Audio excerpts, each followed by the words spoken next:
বলছে হ্যাঁ চিনি। আউয়ালুকা নুতফাতুন কাদিরা, তুমি হইলা প্রথম ছিলা নাপাক দুর্গন্ধ, একবার দুর্গন্ধময় একটা বীর্যের ফোঁটা, এত দুর্গন্ধ যেই দুর্গন্ধের কারণে তোমার মা বাপ দুইজনকে গোসল করতে হয়েছে। 2 নাম্বার, তোমার শেষ পরিণতি কবরে, লাশ যেটা অল্প কয়েকদিনে পচে গলে দুর্গন্ধ হয়ে যায়। 3 নাম্বার, তুমি যে এখন হাঁটা চলা করতেছ, তোমার পেট যদি ছিদ্র করে, ফুঁক পারে, ছিদ্র করে, বের হবে দুর্গন্ধময় কতগুলো পায়খানা। তাহলে যার শুরু দুর্গন্ধ, যার শেষ লাশের পচা দুর্গন্ধ, যার পেটে বহন করছো দুর্গন্ধময় পায়খানা, তুমি মাতবরি করো কেমন? কেমন জিন্দিগি ভাই, কেমন জীবন এটা? ঘন্টার পর ঘন্টা, 3 ঘন্টা মোবাইল টিপে কেমনে একজন মানুষ? 5 ঘন্টা মোবাইল টিপে কেমনে রে ভাই? তুমি মানুষ না প্লাস্টিক? হায় হায়, সারা রাত উলঙ্গ ছবি কেমনে দেখে রে দোস্ত? মুসলমান এমন হয় কেন? আমাদের আল্লাহ আছে, আমাদের আখিরাত আছে। মৌলানা মুফতি দ্বীন মোহাম্মদ সাহেব, আমি শুনতেছিলাম একটা আয়াত পড়ছে, ইয়া আইয়ুহাল ইনসান মা গাররাকা বিরাব্বিকাল কারীম।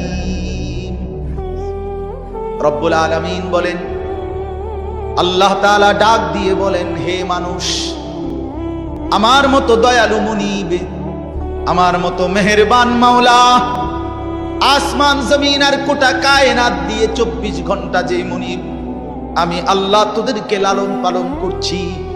একবার চাঁদ উঠাই, আবার চাঁদ ডুবাই, আবার সূর্য আনি, সূর্য ডুবাই, একবার রাত বানাই, একবার দিন বানাই, একবার আলো দেই, আবার অন্ধকার দেই, একবার রোদ দেই, আবার বৃষ্টি দেই, একবার আলো দেই, আবার বাতাস দেই। আল্লাহ বলেন, এতটা যত্ন করে লালন করছি যেই মনিব, আমার মতো দয়ালু মাওলা, আমার মতো দয়ালু আল্লাহ থেকে তুই বান্দাকে, তুই মানুষকে কে রে ভুলায়া দিল? আমাকে বাদ দিয়ে যার কাছে গেলি বান্দা, বল না বান্দা, আমার চাইতে বেশি কি পেলি তার কাছে? সে তোকে কি দিল? বলো, তোমার সমবয়সী বন্ধু তোমারে কি দিল? উলঙ্গ কতগুলো ছবির দৃশ্য দেখানো ছাড়া, মদের আড্ডা, জুয়ার আড্ডা, নারীর আড্ডা, জিনা ব্যভিচারের আড্ডা ছাড়া তোমার বন্ধু নামের ওই শয়তানে তোমারে আর কি দিছে? তুমি বলো, বলো। ওইগুলা তো বন্ধু নামের শয়তান, ওইগুলা বন্ধু নামের ইবলিস।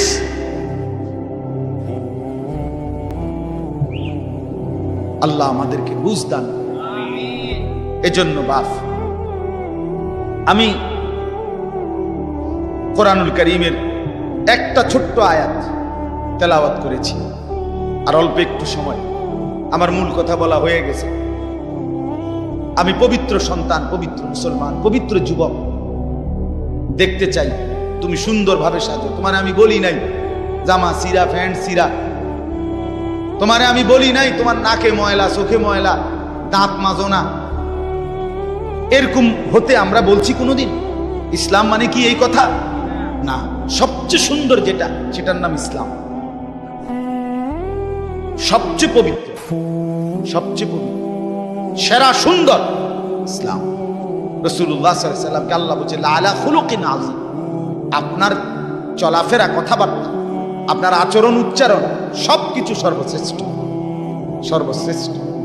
সাহাবী বলতেন, হায়, হযরত কাব ইবনে মালিকের হাদিস আমরা পড়ছি, উনি বলেন নবীজি সাল্লাল্লাহু আলাইহি সাল্লাম যখন হাসতেন, আমাদের মনে হইতো পুরা চাঁদ যেন হাসি দিয়ে উঠছে। ইদা সুররা ইস্তানারা ওয়াজহুহু কাআন্নাহু কিতআতুম মিনাল কামার। সাহাবী বলেন, যেন ওই মুখ, ওই চেহারা, সেটা যেন চেহারা না, সেটা যেন চাঁদের একটা টুকরা। এরকম সুন্দর ছিল। সুবহানাল্লাহ, সুবহানাল্লাহ। তাহলে সেই সৌন্দর্যময় চেহারা তো নিশ্চয়ই দাড়িওয়ালাই ছিল, ঠিক না? কথা কয় না? নবী সাল্লাল্লাহু আলাইহি সাল্লামের সেই পবিত্র সুন্দর চেহারা, সেটা দাড়িওয়ালা ছিল না? তো দাড়িবিহীন চেহারা সুন্দর হয় কেমনে তাইলে বলেন? কোনোভাবেই পৃথিবীর কোন সেলুনে শেভ কইরা আপনি দাড়িওয়ালা চেহারার সাথে সৌন্দর্যের টক্করে, সৌন্দর্যের পাল্লা দিয়া আপনি নিজেকে উপরে উঠাইতে পারতেন। দাড়িওয়ালা সুন্দর। পৃথিবীর ইতিহাসে একমাত্র ঘটনা যে দাড়িওয়ালা যুবককে দেখে 40 জন সুন্দরী নারী, বংশীয়া নারী, রাজ পরিবারের নারী নিজেদের হাতের আঙ্গুল কাটে ফেলছে। যেই যুবককে দেখে আঙ্গুল কাটছে ওই যুবক দাড়িওয়ালা ছিল। আর এর বিপরীতে এ শেভ করুন না, দাড়ি